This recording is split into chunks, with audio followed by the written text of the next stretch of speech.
इस वीडियो में हम कक्षा 10 गणित उत्तराखंड बोर्ड के वर्ष 2018 के प्रश्न पत्र के सभी 6 अंकों के प्रश्नों को हल करेंगे।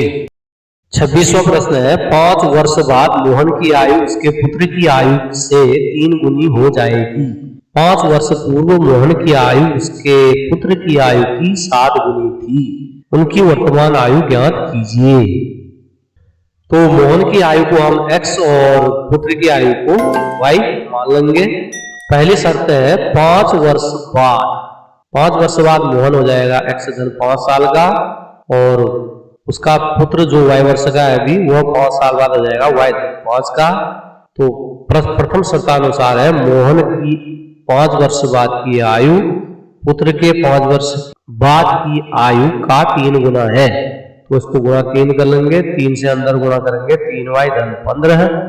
तो 3y को हम बाईं ओर ले जाएंगे तो x ऋण 3y बराबर धन 5 को आप बाईं ओर से दाईं ओर लाएंगे 15 ऋण 5 यानी 10 हो जाएगा। यह हो गया समीकरण 1। दूसरी शर्त है 5 वर्ष पहले मोहन की आयु पुत्र की आयु की 7 गुनी थी। तो 5 वर्ष पहले मोहन की आयु अभी है x वर्ष, 5 वर्ष पहले हो जाएगी x ऋण 5 और पुत्र की आयु अभी y है तो 5 वर्ष पूर्व होगी y ऋण 5। इसको हम 7 से गुणा कर लेंगे, 7y ऋण 7 पंचे 35। अब हम 7y को बाईं ओर ले जाएंगे तो ऋण 7y हो जाएगा। ऋण 5 दाईं ओर आएगा तो धन 5 हो जाएगा। ऋण 35 धन 5 का मान ऋण 30 होगा। यह समीकरण 2 हो गया। इसके नीचे आपने समीकरण 1 को लिखा। घटाने पर इनके चिन्ह बदल लेंगे, धन x और ऋण x कैंसिल हो जाएंगे। ऋण 7y धन 3y का मान आएगा ऋण 4y, ऋण 30 ऋण 10 यह हो जाएगा ऋण 40। तो y बराबर आ जाएगा ऋण 40 बटा ऋण 4 यानी 10। y का मान समीकरण 1 में लिखेंगे, x ऋण 3y, y की जगह आप लिखोगे 10 बराबर है 10। 3 और 10 को गुणा करेंगे तो आ जाएगा 30। ऋण 30 को दाईं ओर ले जाएंगे तो धन 30 बन जाएगा। x बराबर 10 धन 30 यानी 40। तो मोहन की आयु हमने मानी थी x, वह आ गई 40 वर्ष। पुत्र की आयु हमने मानी थी y, वह आ गई 10 वर्ष। अब इसी के अथवा में एक प्रश्न दिया गया है, एक रेलगाड़ी एक समान चाल से 360 किमी की दूरी तय करती है। यदि वह चाल 10 किमी प्रति घंटा अधिक होती तो वह उसी यात्रा में 3 घंटा कम समय लेती। रेलगाड़ी की चाल ज्ञात कीजिए। तो हम मान लेंगे, माना रेल की चाल x किमी प्रति घंटा है, दूरी है 360, तो 360 दूरी तय करने में लगा समय आ जाएगा 360 बटा x, समय बराबर दूरी बटा चाल। अब यदि चाल 10 किमी प्रति घंटा अधिक होती तो उसकी चाल क्या हो जाती, x धन 10। अभी की चाल है x, 10 बढ़ जाती तो x धन 10। तो जो नया समय आएगा वह आएगा दूरी 360 ही है, 4 होगी x धन 10। पहला वाला समय 360 बटा x ऋण दूसरा वाला समय 360 बटा x धन 10 बराबर 3।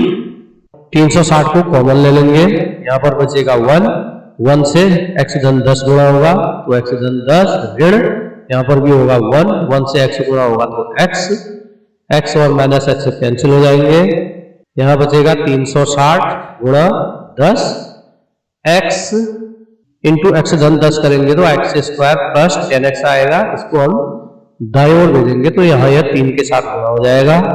अब आप 3 से 360 को कैंसिल कर लेंगे 120 बार, तो 120 गुणा 10 करेंगे आएगा 1200।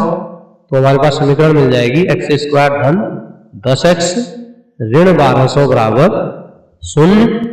अब हमें 1200 के ऐसे गुणनखंड करने हैं जिनका अंतर 10 हो, तो वो गुणनखंड होंगे 40 और 30। 40 में 30 घटाएंगे 10 मिलेगा, 40 और 30 को गुणा करेंगे 1200 मिलेगा। तो 10x की जगह हम ले लेंगे धन 40x ऋण 30x। पहले दो पदों में आप x कॉमन ले लेंगे तो बचेगा x धन 40। दूसरे दो पदों में आप ऋण 30 कॉमन ले लेंगे तो बचेगा x धन 40।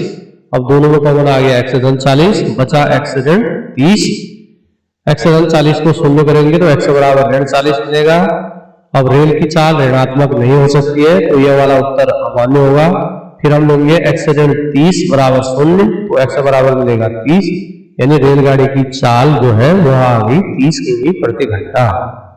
27वां प्रश्न है 7 मीटर ऊंचे भवन के शिखर से एक टावर के शिखर का उन्नयन कोण 60 डिग्री है और इसके पाद का अवनमन कोण 45 डिग्री है, टावर की ऊंचाई ज्ञात कीजिए। तो हम एक चित्र बना लेंगे। AB भवन है और CD एक टावर है। भवन के छत से टावर के छत का उन्नयन कोण 60 डिग्री है और टावर के पाद का अवनमन कोण 45 डिग्री है। तो ये और ये एकांतर कोण होंगे, एकांतर कोण आपस में बराबर होते हैं। तो ये 45 है तो यह भी 45 डिग्री होगा। और यहां पर हमने नाम दे दिया E। भवन की ऊंचाई AB 7 है तो C भी आ जाएगी 7। टावर की ऊंचाई H हमें ज्ञात करनी है, इसको हमने मान लिया H। और जो B आएगा वह H ऋण 7 होगा। तो उसके बाद आएंगे समकोण त्रिभुज ABC में, ABC में आप ले लेंगे BC बटा AB यानी आधार बटा लंब होता है cot और एंगल है यहाँ पर 45। cot 45 का मान होता है 1। BC हमने मान रखा है x, AB 7 है तो यहाँ पर x बराबर आ जाएगा 7 गुणा 1 यानी 7। इसे हमने समीकरण 1 नाम दे दिया। अब हम जाएंगे समकोण त्रिभुज AED में। यहां से हम ले लेंगे D बटा AE यानी लंब बटा आधार होता है 10, एंगल है यहाँ पर 60। 10 60 का मान होता है वर्गमूल 3। D का मान है H ऋण 7। AE हमने AE BC के बराबर होगा यानी x के बराबर होगा।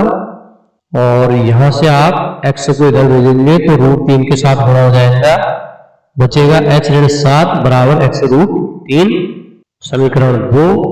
अब हमें समीकरण 1 में x का मान 7 प्राप्त हुआ है तो x की जगह आप 7 लिखेंगे। उसके बाद ऋण 7 को आप दाएं ओर भेजेंगे तो बचेगा h बराबर 7 वर्गमूल 3 धन 7। दोनों में 7 कॉमन ले लेंगे तो h बराबर आ जाएगा 7 वर्गमूल 3 धन 1। यही टावर की ऊंचाई होगी।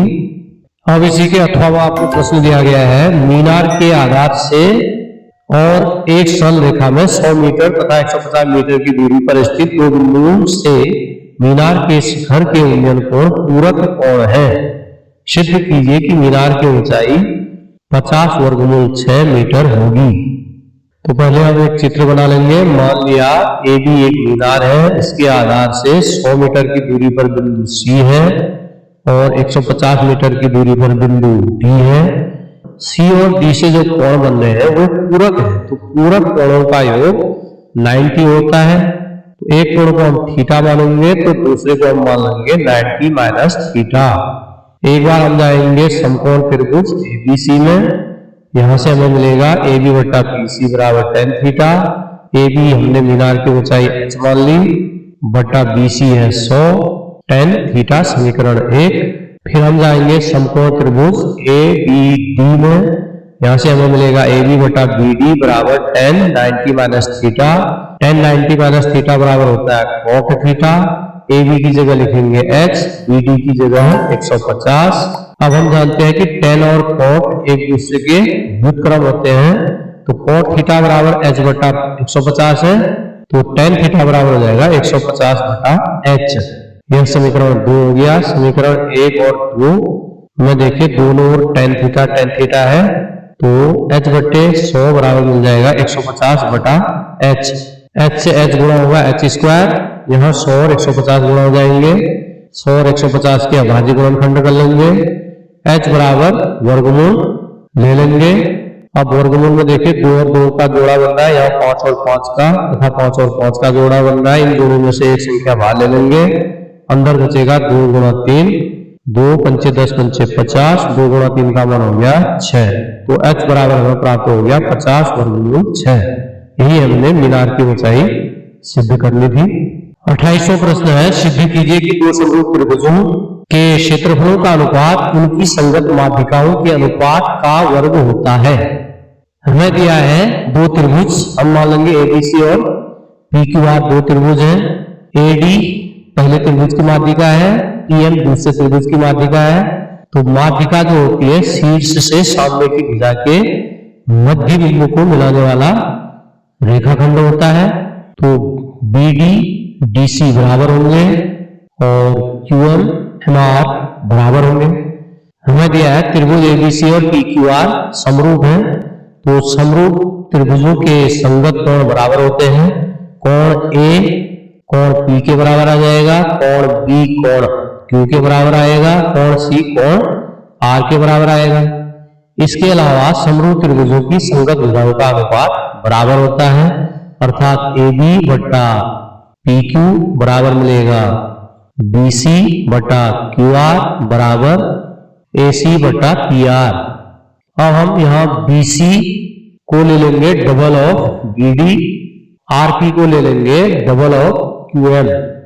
देखिए जो BC है वह BD का 2 गुना होगा, इसी प्रकार QR जो है वह QM का 2 गुना होगा। 2 से 2 कैंसिल हो जाएगा, तो आपको मिल गया AB बटा PQ बराबर BD बटा QM। इसको हम समीकरण 3 नाम दे देंगे। अब हम आएंगे त्रिभुज ABD और PQM में। उसमें आप देखेंगे B और Q आपस में बराबर हैं और एक चीज अभी हमने सिद्ध कर ली है, तो 2 कोण बराबर है, उनके बीच की भुजाओं का अनुपात समान है। तो इसका मतलब ये दोनों त्रिभुज आपस में क्या हो गए, समरूप हो गए। अब इनके समरूप होने से हम क्या कह सकते हैं, AB बटा PQ बराबर AD बटा PM। तो एरिया ऑफ ABC बटा एरिया ऑफ PQR बराबर होगा उनकी संगत भुजाओं के अनुपात के वर्ग के बराबर। संगत भुजाएं का अनुपात, तो यहाँ पर AB और PQ संगत भुजाएं थी। अब AB और PQ किसके बराबर है, AD बटा PM। तो आप AB बटा PQ की जगह क्या लिख लेंगे, AD बटा PM। तो AD और PM माध्यिकाएं थी, तो त्रिभुजों के क्षेत्रफलों का अनुपात उनके माध्यिकाओं के अनुपात के वर्ग के बराबर हमने सिद्ध कर लिया है। 29वां प्रश्न है, सर्कस के तंबू का निचला भाग बेलनाकार है और ऊपर से शंक्वाकार है। यदि बेलनाकार भाग का व्यास और ऊंचाई 126 मीटर और 5 मीटर है तथा तंबू की कुल ऊंचाई 21 मीटर है, तो तंबू को बनाने में प्रयुक्त कपड़े का क्षेत्रफल ज्ञात कीजिए। साथ ही 50 रुपये प्रति वर्ग मीटर की दर से कपड़े का मूल्य भी ज्ञात कीजिए। तो इस प्रकार से तंबू है, नीचे से बेलनाकार है, ऊपर से शंक्वाकार है। बेलनाकार भाग का व्यास आपको 126 दिया है, तो त्रिज्या आ जाएगी 63।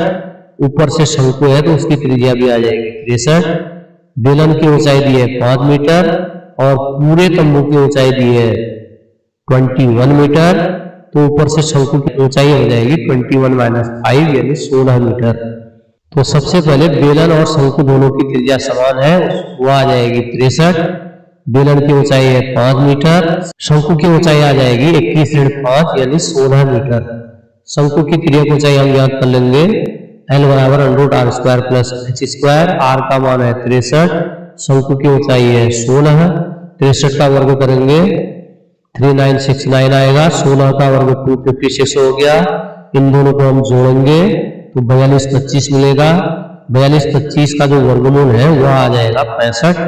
तो शंकु की तिर्यक ऊंचाई हमें प्राप्त हुई 65। अब आपसे पूछा गया है कि तंबू को बनाने में कितना कपड़ा लगा, तो जो कपड़ा लगेगा वह बेलन के वक्रपृष्ठ और शंकु के वक्रपृष्ठ पर लगेगा। तो प्रयुक्त कपड़े का क्षेत्रफल आ जाएगा बेलन का वक्रपृष्ठीय क्षेत्रफल प्लस शंकु का वक्रपृष्ठीय क्षेत्रफल। तो बेलन के वक्रपृष्ठ का सूत्र होता है 2πrh, शंकु का होता है πrn। इन दोनों में πr कॉमन आ जाएगा, अंदर बचेगा 2h प्लस n।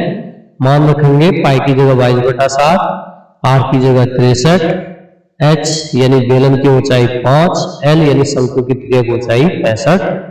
इसको हम सॉल्व कर लेंगे तो यह आ जाएगा 14,850 वर्ग मीटर। फिर आपसे पूछा गया है कॉस्ट क्या बैठेगी, तो 1 मीटर स्क्वायर का खर्चा आपको दिया है 50 रुपया।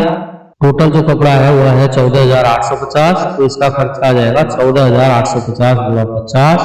इसे आप गुणा कर लेंगे, आएगा 7,42,500 रुपये। आंसर। अंतिम प्रश्न है, निम्नलिखित आंकड़ों का माध्यक ज्ञात कीजिए। यहाँ आपको वर्ग अंतराल दिया गया है और नीचे बारंबारताएं दी गई हैं। तो आप एक टेबल बनाएंगे, वर्ग अंतराल, बारंबारता, संचयी बारंबारता। वर्ग अंतराल और बारंबारता प्रश्न से उतारेंगे। उसके बाद संचयी बारंबारता के लिए पहली संचयी बारंबारता हम ऐसे लिखेंगे 4 का 4। दूसरी संचयी बारंबारता निकालने के लिए आप 12 और 4 को जोड़ेंगे 16। अगली के लिए आप 16 और 14 को जोड़ेंगे 30, 30 और 16 को जोड़ेंगे 46, 46 और 20 जोड़ेंगे 66, 66 और 16 को जोड़ेंगे 82, 82 और 10 को जोड़ेंगे 92, 92 में 8 जोड़ेंगे 100। और बारंबारताओं का योग जिसको हम कहते हैं n, यह भी आएगा 100। 100 का आधा हुआ 50, तो n/2 बराबर आ जाएगा 50। तो 50 जो है वह 66 संचयी बारंबारता के अंतर्गत होगा। तो यहाँ पर हमें माध्यक वर्ग प्राप्त होगा, वह होगा 60 से 70। तो माध्यक वर्ग आ जाएगा 60 से 70। तो स्मॉल l जो कि माध्यक वर्ग की निम्न सीमा होती है वह है 60। CF माध्यक वर्ग से ठीक पहले वर्ग की संचयी बारंबारता, तो ये माध्यक वर्ग है, इसके ठीक पहले की संचयी बारंबारता है 46। तो यह हो गया CF। F माध्यक वर्ग की बारंबारता जो कि है 20। H वर्गांतर 70 में 60 कम कर लेंगे 10। उसके बाद आप माध्यक का सूत्र लगा लेंगे, माध्यक बराबर L plus n/2 minus CF upon F into H। L की जगह लिखेंगे 60, n/2 है 50, CF का मान है 46, F का मान है 20 और गुणा H की जगह है 10। 50 में 46 घटाएंगे 4, 10 से 20 कट जाएगा 2 बार, 2 का भाग 4 में 2 बार, 60 घन 2 यानी 62 इसका आंसर होगा।